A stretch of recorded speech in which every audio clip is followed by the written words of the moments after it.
Update लेंगे क्योंकि इस बीच एक बड़ी खबर फतेहपुर से मिल रही है। मकबरा वर्सेस मंदिर का जो विवाद था उससे जुड़ी हुई ये खबर है। मामले में डीजीपी मुख्यालय को रिपोर्ट सौंप दी गई है, जहां आपको बता दें कि परीक्षण के बाद रिपोर्ट गृह विभाग को भेजी जाएगी। सीएम योगी आदित्यनाथ के आदेश के बाद दोषियों पर सख्त कार्रवाई होगी। यहाँ पर तो बड़ी खबर, जहां मकबरा वर्सेस मंदिर का जो विवाद है वो लगातार पिछले कुछ समय देखने को मिल रहा था। कई वीडियोज वायरल हुए थे जहां पर हिंदू संगठन के कुछ कार्यकर्ता मकबरे के अंदर जा रहे थे और वहां पर बैरिकेडिंग लगाई गई थी पुलिस की तरफ से। उसके बावजूद भी वहां मकबरे में जाते हैं और ये कहते हैं कि पूजा करना हमारा अधिकार है, तो यहां पर हमें पूजा करनी है। हालांकि तमाम तरह की चीजें यहां पर कही जा रही हैं, लेकिन अभी कुछ भी स्पष्ट नहीं हो पाया। इस पूरे मामले को लेकर डीजीपी मुख्यालय को अब रिपोर्ट सौंप दी गई है, जहां परीक्षण के बाद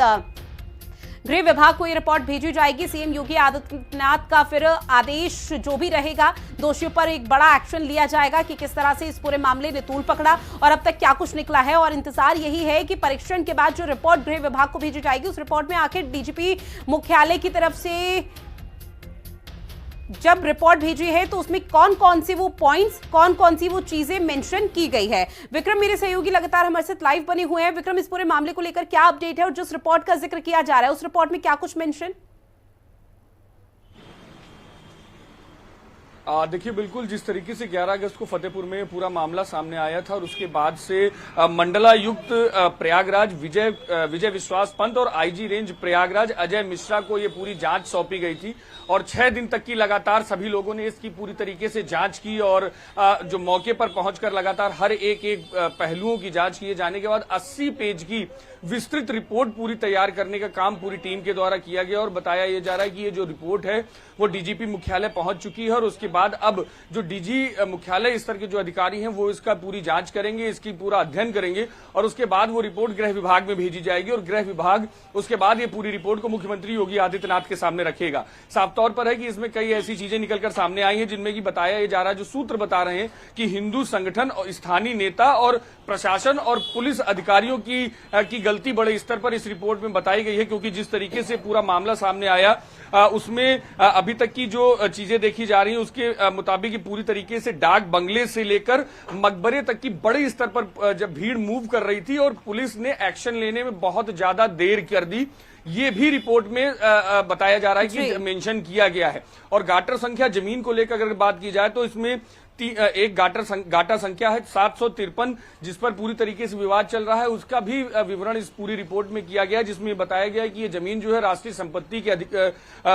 संपत्ति के नाम से दर्ज है, जिसका मालिकाना हक जो है वो उत्तर प्रदेश सुन्नी सेंट्रल वक्फ बोर्ड के पास है। वहीं दूसरी गाटर संख्या जो 1159 को लेकर लगातार जिक्र हो रहा है वो 6ठे नंबर पर ठाकुर जी विराजमान मंदिर के नाम से दर्ज की गई है। तो साफ तौर पर है कि कई ऐसी चीजें हैं तो जिनमें पहले से ही निर्देश जारी कर दिए जाने चाहिए थे, कई निर्देश जारी नहीं हुए हैं। उन उदासीनता के चलते ही, उन कमियों के चलते ही बड़े स्तर पर यह देखा गया कि इस तरीके की घटना बड़ा रूप ले गई है और उसके बाद से अब ये रिपोर्ट जो है पूरी तरीके से डीजीपी मुख्यालय पर पहुंच चुकी है। उसकी स्टडीज के बाद पूरी तरीके से इसको गृह विभाग भेजा जाएगा और उसके बाद मुख्यमंत्री योगी आदित्यनाथ उस पर एक्शन जरूर लेंगे। हालांकि विक्रम देखिए, कुछ वीडियोज भी वायरल हुए थे सोशल मीडिया पर, उसमें साफ देखा जा रहा था कि हिंदू संगठन के कुछ कार्यकर्ता हैं, वो बैरिकेडिंग लगी होती है, बैरिकेडिंग को फान कर वो मकबरे में जाते हैं। जिस तरह से आपने भी ठाकुर जी का जिक्र किया, वो ये कहते हैं कि हमारा पूजा का अधिकार है तो हम पूजा कर ही रहेंगे। हालांकि पुलिस प्रशासन की तरफ से बहुत देर से यहाँ पर कदम उठाया जाता है मामले को शांत कराया जाता,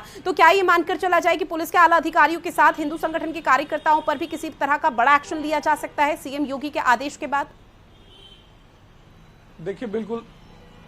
बिल्कुल साफ तौर पर विधानसभा की अगर बात की जाए तो जिस समय घटना हुई थी उसके बाद से विधानसभा सत्र में इस मामले को बड़े स्तर पर उठाया गया था और मुख्यमंत्री योगी आदित्यनाथ ने साफ तौर पर सदन की पटल पर यह बात कही थी कि किसी को भी नहीं बख्शा जाएगा, वो किसी भी संगठन का हो, किसी भी स्तर का कोई भी नेता हो या कोई भी अधिकारी हो, क्योंकि जिस तरीके से कानून व्यवस्था को पूरी तरीके से ध्वस्त करने का प्रयास फतेहपुर में किया गया तो साफ तौर पर है इसको किसी स्तर पर बख्शा नहीं जाएगा। जो जांच रिपोर्ट 80 पेज की आई है तो उस पर पूरी तरीके से जांच करने का काम अभी डीजीपी मुख्यालय स्तर से किया जा रहा है और उसके बाद जैसे ही रिपोर्ट मुख्यमंत्री योगी आदित्यनाथ के सामने पहुंचेगी, माना जा रहा है कि बड़े स्तर पर कई संगठनों के ऊपर कार्यवाही शासन स्तर से की जा सकती है। चूंकि अब पूरा मामला को कानूनी प्रक्रिया के तहत विक्रम आगे बढ़ाया जा रहा है, लेकिन हिंदू और मुस्लिम पक्ष दोनों के कुछ खास रिएक्शन सामने आ पाए? और देखिए अभी तक की अगर बात की जाए तो देखिए हिंदू पक्ष जो फतेहपुर के हैं उन्होंने तो साफ तौर पर ये बात कही है कि जो स्थानीय जगहों पर है, जैसे गाटा संख्या की भी जो बात हुई है कि जिसमें 1169 की जो बात हुई है, 1159 नंबर जो गाटा संख्या है वो जो है वो 6ठे नंबर पे ठाकुर जी विराजमान मंदिर का ब्यौरा नाम से दर्ज है। और वहीं पर अगर मुस्लिम पक्ष की बात की जाए तो जो गाटा संख्या 753 है वो सुन्नी सेंट्रल वक्फ बोर्ड के नाम से दर्ज है। तो साफ तौर पर है कि स्थान वहां पर विवाद पहले से ही चल रहा था। और बात यह भी बताई गई है, रिपोर्ट की जो जानकारी मिल रही है अभी तक की, उसमें यह बात भी कही गई कि पिछली जब ये मामला कोर्ट में था तो उसमें सरकार के द्वारा जो पक्ष रखा जाना चाहिए था 2017 से पहले वो नहीं रखा जा रहा था। उसकी वजह से भी कई कंफ्यूजन उन जगहों पर बने हुए हैं और उन चीजों को योगी सरकार अपने स्तर से हालांकि खत्म करने का प्रयास कर रही है, लेकिन जो पिछली सरकारों को करना चाहिए था वो काम नहीं किया गया है। इसी वजह से उस जमीन पर लगातार जो सांप्रदायिक हिंसा की एक आशंका बनी रहती है और 11 अगस्त को वही चीज साफ तौर पर देखने को मिली। तो साफ है कि जो भी अब इसमें चीजें निकलकर सामने आएंगी शासन स्तर पर उनके ऊपर कार्यवाही की जाएगी। ठीक है विक्रम, जानकारी साझा की उसके लिए बहुत शुक्रिया आपका।